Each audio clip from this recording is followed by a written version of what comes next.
Fala pessoal, tudo bom? Estamos aqui para mais um vídeo semanal dentro do Aprendendo a Viver e hoje eu estou bem animado assim, em relação ao assunto que a gente vai falar sobre. Essa tem sido uma semana, essa última semana para mim, que eu tenho estudado bastante sobre a síndrome do impostor. Talvez alguns de vocês conheçam tanto o conceito, talvez outros não conheçam tão bem o conceito, mas sintam bastante na pele, assim, né? E dentro desse processo de estudo eu esbarrei com um conceito que me chamou muita atenção, chamado o efeito Dunning-Kruger. Vou explicar para vocês. Imagina essa história, tá? Um homem, ele entra para roubar um banco, ele tá com uma arma, enfim, só que ele não tem nenhum tipo de disfarce. E aí ele vai, chega no caixa, pede todo o dinheiro. E o que é engraçado, né? O pessoal do banco começa a dar o dinheiro para ele, mas o homem ele tá sempre olhando para a câmera de segurança e dando umas risadinhas, sem nenhum disfarce. Tá? Só entrou e foi roubar. Ele saiu do banco, entrou no carro, foi para outro banco logo depois e foi o mesmo processo. Entrou, apontou a arma, pediu dinheiro e ficou dando uma risadinha olhando para a câmera de segurança. Obviamente, né, depois de tudo isso, a polícia foi chamada, enfim, eles pegaram a câmera de segurança, olharam e naquela noite eles encontraram um cara. E quando a polícia prendeu esse cara, ele foi andando, né, tava algemado, foi andando junto com a polícia e ele ficava repetindo assim, poxa, mas eu passei o limão. Assim, incrédulo, ele não estava acreditando no que estava acontecendo. E ele ficava falando, eu passei o limão. Passei o limão? Que negócio estranho, né? Mas enfim, quando ele foi interrogado pela polícia, ele falou uma coisa que daí deixou tudo bem mais simples de entender. De alguma forma, aquele cara ele acreditava que se ele tivesse passado o limão no corpo, e ele passou, a câmera de segurança não conseguiria filmar ele. E ele estava tão confiante e certo daquilo que na cabeça dele não existia a possibilidade de não ser verdade. Maluco, né? Rodaram depois uns testes psicológicos nele e viram que era uma pessoa que não tinha nada, assim, tinha uma saúde psicológica perfeita. Ela só realmente estava acreditando muito naquilo, tanto que a simples possibilidade daquilo não ser verdade era uma coisa inconcebível para ela. E aí, muito interessados, né, dois psicólogos norte-americanos foram fazer um estudo em cima desse cara e cunharam um termo que é justamente o que eu quero falar sobre aqui hoje, chamado o efeito Dunning-Kruger. O que é esse efeito? Basicamente, esse efeito ele estuda uma relação que é a nossa capacidade de avaliar de fato quanto que a gente sabe ou não sabe sobre alguma coisa. Ele relaciona dois grandes conceitos. Um é a nossa confiança em relação a quanto a gente sabe, e o outro é de fato quanto a gente sabe sobre isso. Inclusive, eu tenho pesquisado e ainda não encontrei exatamente uma pesquisa que aprofunde dentro desse efeito e estude, por exemplo, esse efeito em específico para mulheres, para negros, minorias, enfim. Tá? Mas eu imagino que o impacto que ele tenha provavelmente deve ser amplificado para essas pessoas que estão fora daquele padrão que não é julgado, né? Ou que não sofre algum tipo de preconceito, enfim. Basicamente, esse efeito que ele estuda é a nossa capacidade de avaliarmos quão bem a gente vai ou não dentro de uma certa tarefa, ou quanto a gente sabe ou não, e ele estuda esse gap.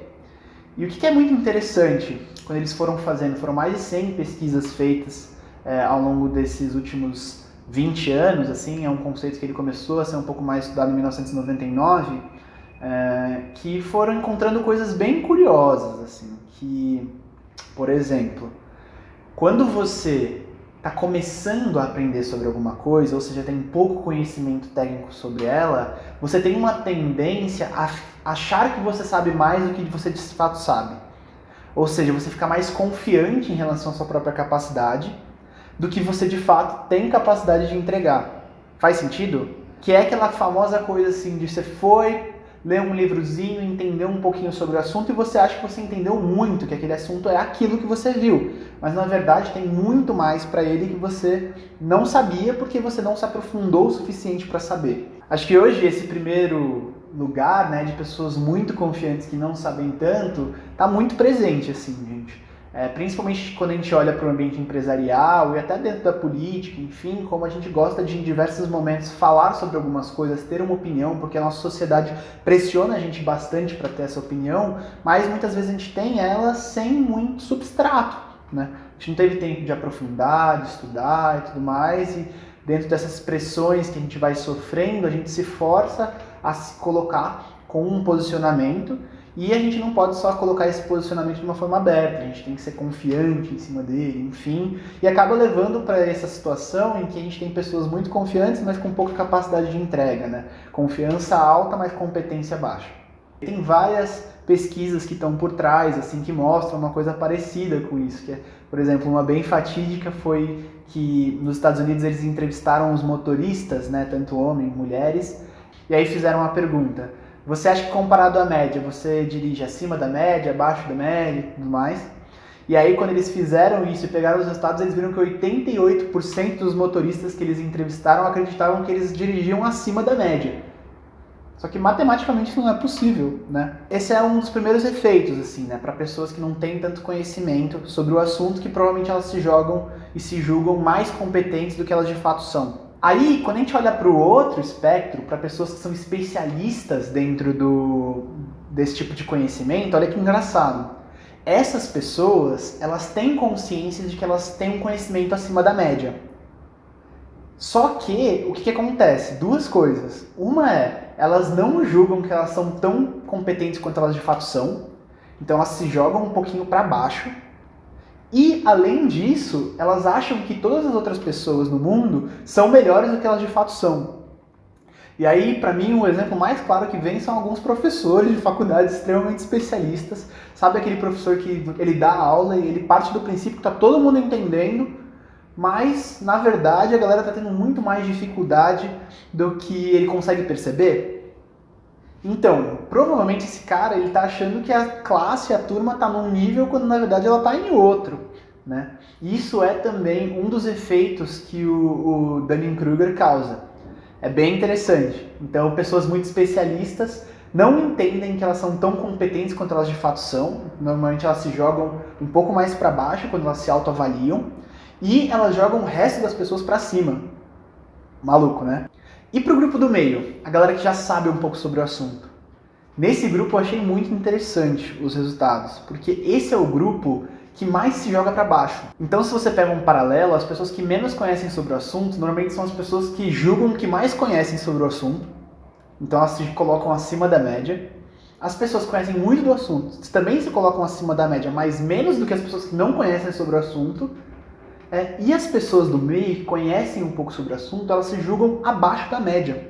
É muito engraçado isso, porque se você já conhece um pouco sobre o assunto, você deveria se julgar na média, um pouquinho acima da média, talvez, enfim, mas essas pessoas tendem a se julgar abaixo da média.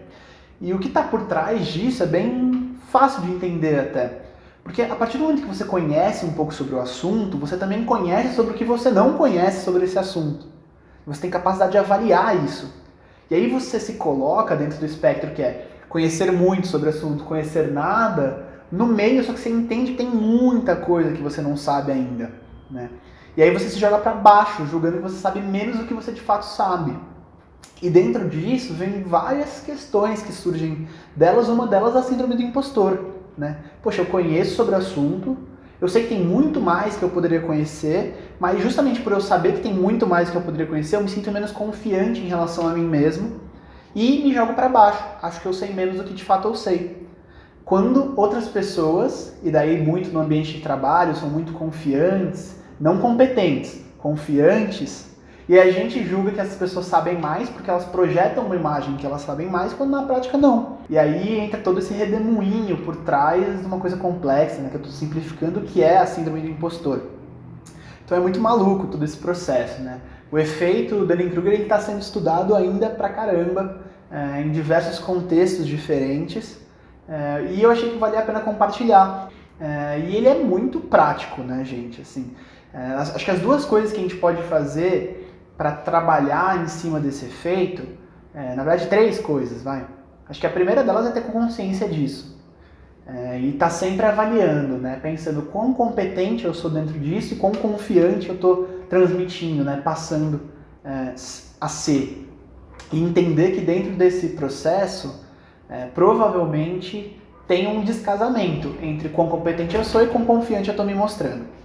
Só ter consciência disso já vai te ajudar a lidar melhor com as situações que você vai enfrentar, tá? A segunda coisa que é muito útil e pode te ajudar é pedir muito feedback. Ter essa visão externa de outras pessoas, principalmente pessoas que já são um pouco mais especialistas, ajuda você a perceber os lugares em que você não está sendo ainda e realmente em que grau de maturidade você está dentro desse espectro, conhecimento, enfim, para que você possa ajustar a sua confiança, né? É ótimo você ser muito confiante, mas você ser super confiante e não conseguir entregar depois é uma coisa que pode te colocar em situações um pouquinho complicadas. E acho que a terceira coisa que você pode fazer para lidar um pouco com esse efeito, que, igual eu falei, pega todo mundo, é buscar sempre aprender mais. Estar consciente de que você sempre tem o que aprender e tentar ter uma postura humilde em relação a tudo isso. Quando você sempre está buscando se aprofundar e aprender mais e melhorar, você cria realmente dentro do seu próprio psicológico a consciência de que tem um caminho a ser trilhado, mas também, dentro desse processo de aprendizado, é importante você estar consciente de tudo que você já trilhou, né? Então, de que você não está começando e é importante que você consiga alinhar essa sua confiança em relação a isso. Porque não adianta nada você saber muito sobre o assunto e não confiar que você sabe, quando na verdade você é a principal referência na mesa, por exemplo, para isso. Então, quando a gente consegue batalhar esse efeito, né, contra esse efeito, a gente tem uma facilidade maior de assumir posições dentro dos contextos que a gente está na vida de maior protagonismo, assumir posições de maior liderança, ou simplesmente nos colocarmos mais no mundo, agirmos mais, termos mais confiança em relação à nossa própria ação, ao nosso próprio conhecimento, enfim. Então, se você gostou do vídeo, achou útil, achou legal, não conhecia o conceito, por favor, não esquece de deixar o seu like, comenta alguma coisa sobre o que você achou, se faz sentido para você, se não faz. Compartilhe esse vídeo com alguma pessoa que talvez esteja passando por um momento que possa aproveitar desse conhecimento. Além disso, a gente vai deixar 2 vídeos aqui para vocês poderem escolher e continuarem assistindo um pouquinho do que a gente tem montado aqui no Aprendendo a Viver, preparado para vocês. E até a próxima. Fui!